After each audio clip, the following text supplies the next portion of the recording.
Here's my result from taking the human course on CGCookie. I definitely recommend the course.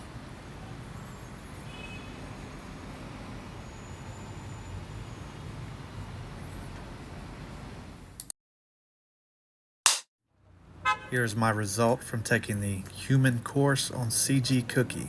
I definitely recommend the course.